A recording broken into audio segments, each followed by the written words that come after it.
अस्सलाम वालेकुम। वालेकुम सलाम।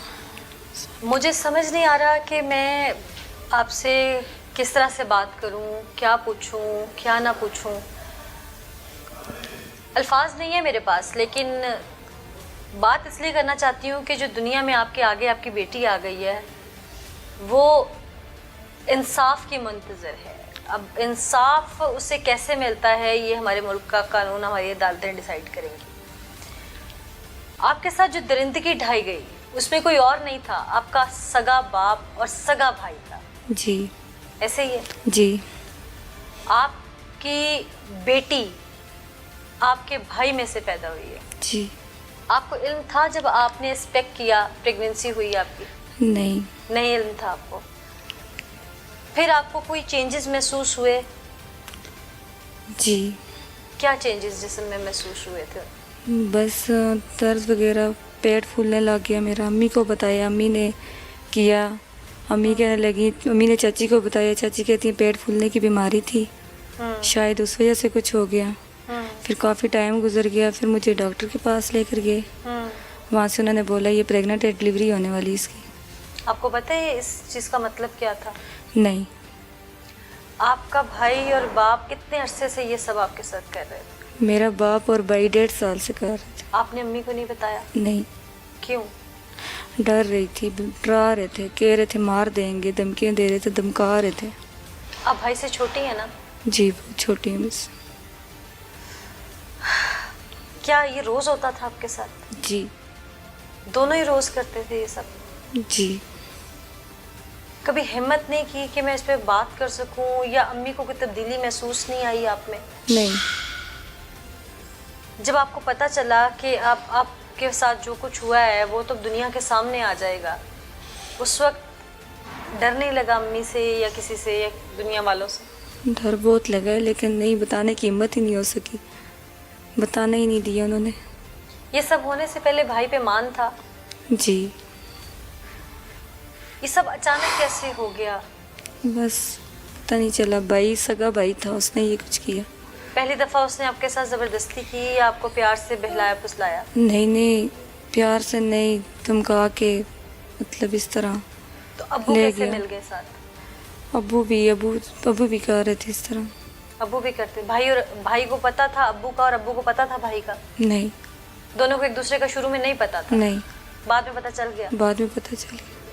आपको जब पता चला कि अब तो आप माँ बनने वाली हैं, तो आपको ये पता था कि ये बच्चा किसका है दोनों में से? नहीं। नहीं पता था? नहीं। फिर डीएनए के बाद पता चल गया? जी, डीएनए के बाद पता चल गया। आपको हॉस्पिटल ले जाया गया जिस वक्त ये आपकी बेटी पैदा हुई? जी। उस वक्त आपने उस बच्ची को लावारिस वहाँ वक्ती तौर पे छोड़ दिया और बाद में आपने फिर अदालत के ज़रिए उसको वापस क्यों ले लिया?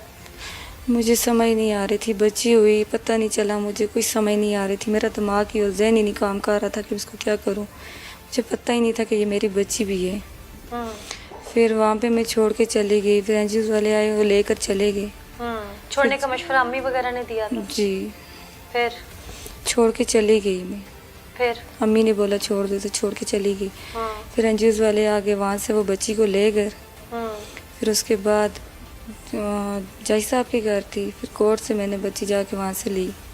जज साहब को कहा जाता है? जज साहब को दी फिर मैंने बच्ची। जज साहब को तो आपने एप्लीकेशन दी ना? जी जी, तो एप्लीकेशन दी। एनजीओ वालों को बुला के, तो एनजीओ वालों को बुला के बच्ची वहाँ से मुझे उन्होंने लेकर दी। सारी जिंदगी वो बच्ची आपके सामने है। जी। एक माँ है आप उसकी, आपने पैदा की है। जी। एक माँ की हैसियत से उसे प्यार दे पाएंगी या एक रोग जो जिंदगी का लग गया है उसमें वो नजर आएगा? ऐसे क्या नजर आएगा? रोग नजर आएगा या माँ बन जाएंगी उसकी? रोग तो लगे नजर ही आएगा, माँ तो फिर ज़ाहिरा माँ है तो बच्ची मेरी ही है ना। बाप और भाई, अव्वल तो हमारा कानून बहुत सख्त है और मेरी भी यही गुजारिश है अरबाब इख्तियार से कि ऐसे लोगों को सजाए मौत दी जाए। लेकिन कभी सामना होता है तो मुझे नहीं पता मुझे सवाल पूछना चाहिए कि नहीं, लेकिन फिर क्या होगा? मैंने बच्ची छोड़ दी थी, पहले चली गई थी, फिर मैंने बच्ची अपनी वापस ले ली। मैंने कहा जहाँ पे मेरा भाई और मेरा बाप सगे और रिश्ते खूनी रिश्ते मुझसे कर रहे हैं इस तरह के, तो मैंने कहा बाद में इसके ऊपर इसका क्या होगा, इसके साथ क्या से क्या होगा, इसलिए मैंने बच्ची वापस ले ली। बच्ची तो थी मेरी ना, मेरी अपनी पैदा हुई थी, मेरी थी ना।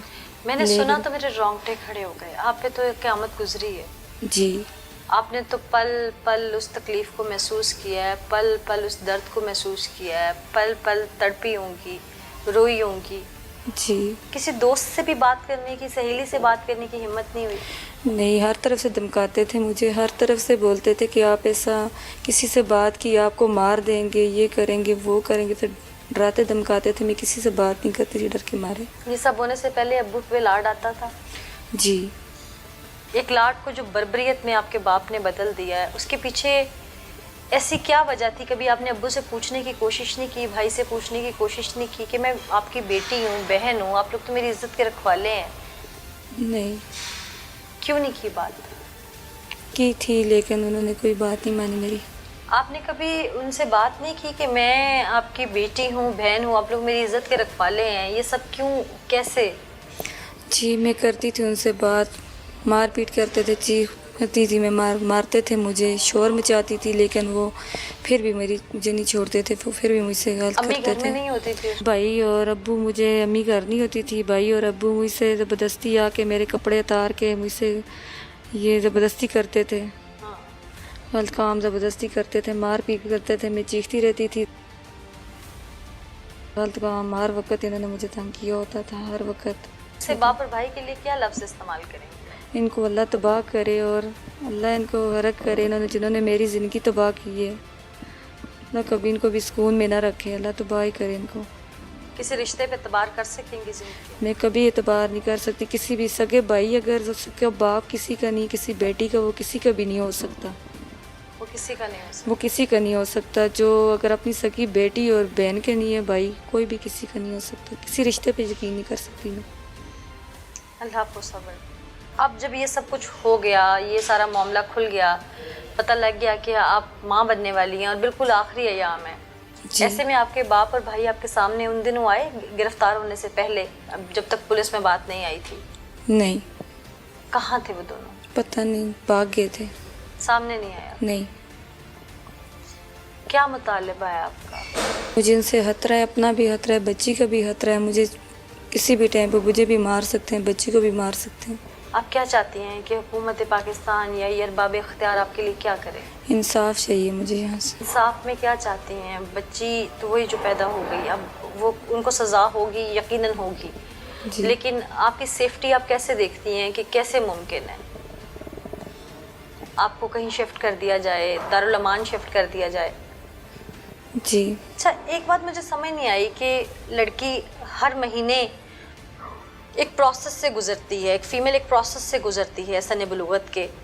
आपके ज़ाहिर है ऐसे अयाम जो थे उनमें आपकी वालदा को बहुत ज़्यादा इल्म होगा, क्योंकि आप अभी कुछ ही अरसा हुआ आपको बड़े हुए, तो आपकी वालदा ने आपसे सवाल नहीं किया कभी नहीं। कि आपकी तबीयत ठीक है या ऐसा कोई मामला, या आपने कोई उनसे बाज़ार से चीज़ नहीं मंगवाई? क्या माँ ने कभी पूछा नहीं? नहीं, पूछा ही नहीं उन्होंने। माँ ने कभी प्यार से बिठा के आपसे बात नहीं की, या आपका और आपकी अम्मी का अंडरस्टैंडिंग लेवल नहीं था? वो अंडरस्टैंडिंग लेवल का मतलब मैं कह रही हूँ कि आपका और अम्मी का प्यार का रिश्ता नहीं था। पूछा था अम्मी ने, बुखार वगैरह कभी तबीयत ख़राब हो जाती थी, वो बस बुखार की दवाई ला देती थी, इस तरह, बस और कुछ भी नहीं। कभी अम्मी से लफ्ज़ मुंह में जोड़े हों कि अब मैं बात करूंगी और फिर रुक गई हूँ? जी मैंने बहुत कोशिश की बताने की, लेकिन भाई से डरती थी, अबू से डरती थी, नहीं बता सका कुछ भी। अल्लाह आपको सब्र दे, अल्लाह आपको हिम्मत दे। जिस दर्द से, जिस तकलीफ़ से आप गुजरी हैं, हम लोग सिर्फ लफ्ज़ों में बयान कर सकते हैं। जी।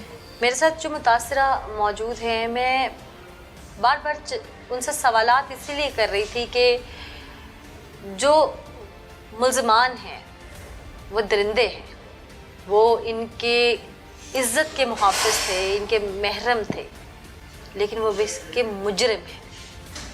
वो दंदनाते रहे, अपने ही घर की इज़्ज़त का जनाजा निकालते रहे, फिर इस हद तक निकाला कि आखिर दुनिया के सामने वो इबरत बन के आ गया। क़यामत का मंज़र बर्पा करते रहे, ये ना सोचा कि यह क़यामत की निशानी है कि बाप जिसने पैदा किया, जिसने उंगली पकड़ के चलना सिखाया, वो भाई जिसने उठा के खिलाया, भाई से कई साल छोटी, यानी कि उसकी लाड